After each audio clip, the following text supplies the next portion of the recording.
आज 15वें दिन उनकी मौत हो गई। क्या आप यही सुनना चाहते हैं? मुझे पता है, ये सुनकर आपका भी दिल एक पल के लिए बैठ गया होगा। पर सच तो ये है कि ये सिस्टम इसी दिन का इंतजार कर रहा है। जब तक कोई मरता नहीं तब तक हेडलाइन कहाँ बनती है। मैं आपको दिखाता हूँ कि आखिर इस देश में चल क्या रहा है। एक ऐसी ट्रेजेडी जो हमारे आंखों के सामने अनफोल्ड हो रही है, लेकिन उसको एल्गोरिदम और टीआरपी के शोर में दबा दिया गया है। हम सब ने 3 इडियट जरूर देखी है और उस पर एक कैरेक्टर था फुनसुक वांगडू। हमने उसके ऊपर तालियां भी बजाई हैं। पर आज रियल लाइफ हीरो जिसके ऊपर ये कैरेक्टर बेस्ड है, वो अपनी लाइफ की आखिरी सांसें गिन रहा है। लेकिन मैं एक छोटे से कमरे से जितना कुछ देख पा रहा हूँ, जितना कुछ समझ पा रहा हूँ, मैं उस पर वीडियो बनाने जा रहा हूँ। और ये एक ऐसी वीडियो होने जा रही है जो एक डाटा, एक रिसर्च और एक इमोशन को एक माला में पिरोने वाला है। इस वीडियो को अगर एग्जिट करना है तुरंत जाओ, क्योंकि पूरी वीडियो देखने के बाद एक इंसानियत जगने वाली है। So let's begin. क्योंकि सच की आवाज़ हर एक प्रोपेगेंडा से बड़ी होती है। आज हम डिकोड करेंगे उस इंसान की भूख हड़ताल को जो अपने लिए नहीं, हमारे भविष्य के लिए मर रहा है। 12 दिन से केवल पानी पी करके कोई व्यक्ति रह रहा है, कठिन होता है।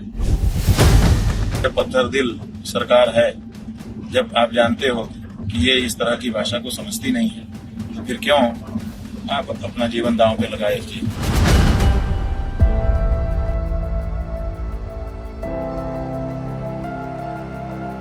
सबसे पहला सवाल अगर आपके दिमाग में आना चाहिए तो वो ये है कि एक ऐसा इंसान जो अपनी लाइफ में इतना खुश है, आखिर उसने ऐसा रास्ता क्यों चुना। सोनम वांगचुक की हिस्ट्री उठाकर देखो। उन्होंने लद्दाख के एजुकेशन सिस्टम को बदल कर रख दिया है। जब वहां पर पानी की कमी थी तो उन्होंने आर्टिफिशियल ग्लेशियर आइस स्टूपास बनाए।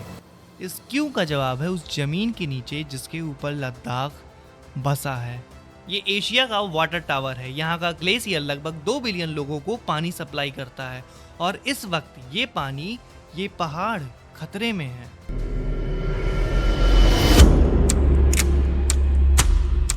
जब आर्टिकल 370 हटा तो जम्मू कश्मीर से हटाकर लद्दाख को एक यूनियन टेरिटरी बनाया गया। उस समय लद्दाख के लोगों ने जश्न मनाया था। क्यों? क्योंकि उन्हें लगता था कि उनके पास उनके खुद के डिसीजन लेने की पावर है। पर यहाँ एक कैच था। लद्दाख को यूनियन टेरिटरी तो बनाया गया, लेकिन विदाउट लेजिस्लेचर का कोई अपना सीएम या स्टेट असेंबली नहीं होगी। उन्हें कंट्रोल करेगा सीधा सेंटर द्वारा भेजा गया एक लेफ्टिनेंट गवर्नर। आसान भाषा में समझे तो लद्दाख के लोगों का अपने ही स्टेट के ऊपर से कंट्रोल 0 हो गया। लद्दाख का एनवायरनमेंट दुनिया के सबसे फ्रेजाइल एनवायरनमेंट में से एक है। सोनम वांगचुक और वहाँ के लोकल लीडर्स, जिसमें ले एपेक्स बॉडी और कारगिल डेमोक्रेटिक अलायंस शामिल है, उनका डर क्लियर है। अगर बड़े कॉरपोरेट्स वहां आकर माइनिंग शुरू कर देंगे, बड़े बड़े होटल्स बनाएंगे, तो वहां के ग्लेशियर पिघल जाएंगे और वहां का कल्चर खत्म हो जाएगा। चलिए अब बात करते हैं उस सच की जिसे सुनकर आपके होश उड़ जाएंगे। लद्दाख का ये किस्सा सिर्फ एनवायरनमेंट से नहीं जुड़ा है, ये हमारे देश की नेशनल सिक्योरिटी से भी जुड़ा है। लद्दाख पर एक कम्युनिटी रहती है जिसे चंगपा नोमैड्स कहते हैं। पिछले कई सौ सालों से ये चंगपा नोमैड्स वहाँ पर अपनी बकरियां चरा रहे हैं। ये लोग बॉर्डर पर इंडिया के ईयर्स एंड आइज हैं। लेकिन पिछले कुछ सालों में क्या हुआ, चाइना की PLA आर्मी धीरे धीरे अंदर आ रही है और वो हमारी ग्रेजिंग लैंड पर कब्जा कर रही है। और यही नहीं, हमारे बड़े बड़े कॉरपोरेट्स और मेगा प्रोजेक्ट के लिए उनको उन्हीं के ज़मीन से हटाया जा रहा है। सोनम वांगचुक ने अपनी वीडियो में खुद दिखाया था कि कैसे ये सारे लोग वहाँ के ग्रेजिंग लैंड पर कब्जा कर रहे हैं और उनको उन्हीं की ज़मीन पर जाने से रोक रहे हैं। अब सोचिए, जिस दिन ये लोग बॉर्डर से हट जाएंगे तो वहाँ पर मॉनिटर कौन करेगा? क्या जो AC में बैठे हैं पॉलिटिशियन और जो बड़े बड़े बिजनेसमैन हैं वो जाकर वहां पर ठंड में पहरा दे पाएंगे? कभी नहीं, क्योंकि उन्हें बस पैसे और पावर से मतलब है, ना कि हमारे इंडिया और हमारे बॉर्डर से। अब सवाल ये है कि आखिर सबकी नजर लद्दाख पे क्यों है? आखिर सबको अचानक से लद्दाख पर प्यार क्यों आ रहा है? आने वाला समय ईवीज का होने वाला है, यानी कि इलेक्ट्रिक व्हीकल, और ईवीज के लिए सबसे जरूरी होता है लिथियम। एक रिपोर्ट के मुताबिक लद्दाख के ठंडे रेगिस्तान के नीचे लिथियम और कई कीमती मिनरल्स का एक बड़ा भंडार छुपा हो सकता है। इसके अलावा वहां पर एक 13 गीगावाट का सोलर पावर प्लांट लगाने की भी तैयारी चल रही है। और ये प्रॉब्लम केवल लद्दाख की नहीं है। जहाँ पर भी लिथियम और कोबाल्ट की माइनिंग होती है, वहाँ पर छोटे छोटे बच्चों से उनके हाथों से जहरीली मिट्टियाँ खुदवाई जाती हैं। उनसे दिन भर काम करवाया जाता है बिना 1 रुपए दिए, और वो बच्चे 11-12 साल के होते हैं। और लिथियम बनाने के लिए कई हजार लीटर पानी यूज में आता है, जिसे देखकर आप ये कभी नहीं कहोगे कि ईवीज कभी भी जीरो एमिशन करती थी। केवल आपको दिखता नहीं है, लेकिन लिथियम और कोबाल्ट और ईवीज एक ऐसा परमानेंट मार्क छोड़ते जा रही हैं धरती पर, जो आने वाले कुछ सालों में हमारी जनरेशन के लिए बहुत ही खतरनाक होगा। उनके पास पीने का पानी नहीं होगा, सांस लेने की जगह नहीं होगी। सुनो, सोलर एनर्जी अच्छी चीज़ है, लेकिन उसको बनाने के लिए सैकड़ों एकड़ की ज़मीन चाहिए होती है। और जब बड़े बड़े कॉरपोरेट्स वहाँ पर आएंगे तो वो पहाड़ी नदी का रास्ता बदलेंगे, वो डैम्स बनाएंगे, वो पहाड़ काटेंगे और वहाँ के लोकल लोगों को वहाँ से डिस्प्लेस करेंगे। लद्दाख के लोगों का कहना है कि हमें डेवलपमेंट चाहिए, लेकिन हमारी मौत की कीमत से नहीं। जब उनकी ज़मीन पर कोई हक नहीं होगा तो कॉरपोरेट जो चाहेंगे वो करेंगे, और इसी को रोकने के लिए 6th शेड्यूल की ढाल चाहिए।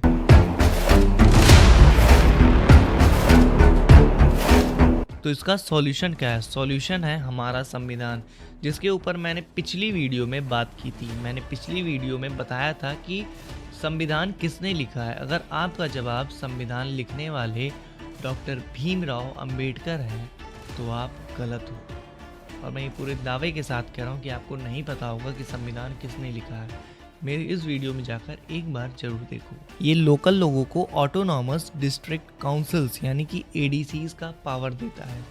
इसका मतलब कि वहाँ के लोकल लोग पानी पर, रिवर पर, हवा पर, ज़मीन पर अपनी खुद के डिसीजन ले सकते हैं।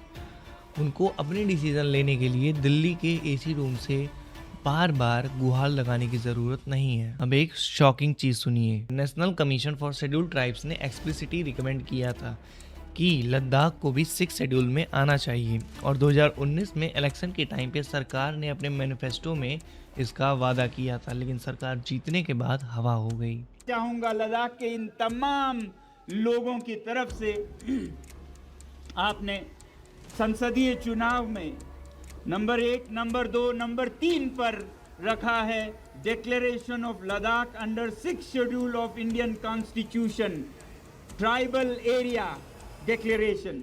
ये पार्लियामेंट्री इलेक्शन में आश्वासन दिया गया था 2019 में, और फिर 2020 में जब लद्दाख के लेह ज़िले में यहाँ का सबसे प्रतिष्ठित चुनाव हुआ पर्वतीय काउंसिल का, हिल काउंसिल का, तो फिर पहले नंबर पर इस मैनिफेस्टो में यही मुद्दा है, constitutional safeguard for Ladakh under 6th schedule of Indian constitution. तो ये आपने हमारे साथ वादे किए, आश्वासन दिए, इन सब का हम फिर धन्यवाद कहना चाहते हैं, क्योंकि हम सोचते हैं कि देर हुई है 3-4 सालों का, मगर अंधेर नहीं है। हमारा ये यकीन है कि इन घोषणाओं के बाद एक सन्नाटा सा छा गया कुछ महीनों के लिए, फिर 1 साल के लिए, फिर नकारात्मक संकेत मिलने लगे कि ये नहीं मिलने वाला है। फिर यहाँ लेह में तो जो 6 शेड्यूल शब्द को उच्चारण करे उन पर ज्यादतियां होने लगे, बच्चों को पकड़ा जाने लगा, और हमने सोचा कि शायद जिन नेताओं पर हमारा इतना भरोसा था वो नहीं रहा। जब भी वहाँ के लोकल लीडर्स दिल्ली गए हैं, MHA ministry of home affairs उन्हें खाली हाथ लौटना पड़ा है। आज लद्दाख का आम आदमी, student, farmer, army, ex army, हर कोई -10, -5 डिग्री सेल्सियस में सड़क पर सो रहा है। सोनम वांगचुक जी अपनी जान को जोखिम में डाल रहे हैं। ये कोई नॉर्मल प्रोटेस्ट नहीं है, ये क्लाइमेट फास्ट है। लेकिन क्या आपने इसे मेन स्ट्रीम मीडिया पर प्राइम टाइम पर देखा था? सीधा जवाब है नहीं, क्योंकि हमारे देश का न्यूज़ चैनल उन्हें ऐसी न्यूज़ नहीं दिखानी है जहाँ पर सच में सवाल पूछे जा रहे हैं। उन्हें केवल जाति, धर्म, भेदभाव करना आता है। केवल ये जाति और धर्म पर सत्ता चला रहे हैं। मैं आज साफ कह रहा हूँ, ये जाति और धर्म पर बंटवारा करके सत्ता चला रहे हैं। हिंदू मुस्लिम आपस में लड़ रहा है, हर किसी को आपस में केवल लड़ाया जा रहा है। आज बात साथ आने की है तो ये सरकार किसी को साथ नहीं आने दे रही है और खुद भी ये सरकार आगे नहीं बढ़ रही है। जब इंदिरा जी का टाइम था तो सोनम वांगचुक जी के पिताजी वो भी अनशन पर बैठे थे और इंदिरा जी ने उनको अपने हाथ से जूस पिलाकर उनका अनशन तोड़ा था। आज यही मोदी जी हैं जिनका भाषण कभी भी पंडित जवाहरलाल नेहरू और राजीव गांधी का नाम लिए पूरा ही नहीं होता है। अगर आपको नाम ही लेना है तो अटल बिहारी वाजपेयी का लो, एक ऐसे महान शख्सियत जिन्होंने इंडिया को कहां से कहां पहुंचा दिया। आप खुद को अगर कंपेयर कर रहे हो तो उस इंसान से करो जिसने इस देश के लिए अच्छा किया है। कमियां हर किसी में होती हैं। आज सोनम वांगचुक अगर इस हालत में है तो उसका कारण सिर्फ ये सरकार है, क्योंकि सरकार अब डेमोक्रेसी से हटकर डिक्टेटरशिप की तरफ जा रही है और ये कॉन्स्टिट्यूशन को आने वाले कुछ समय में बदल देंगे। इनका कॉन्स्टिट्यूशन एक तरह से इनका हो जाएगा, ना कि वो देश का रह जाएगा। याद रखना इस बात को। और जो लोग यूपी, हरियाणा, बिहार, दिल्ली यहाँ सब बैठकर ये वीडियो देख रहे हैं, उनके मन में एक सवाल आएगा कि ये तो लद्दाख की बात है, हमें इससे क्या लेना देना है, हम तो हजारों किलोमीटर दूर हैं।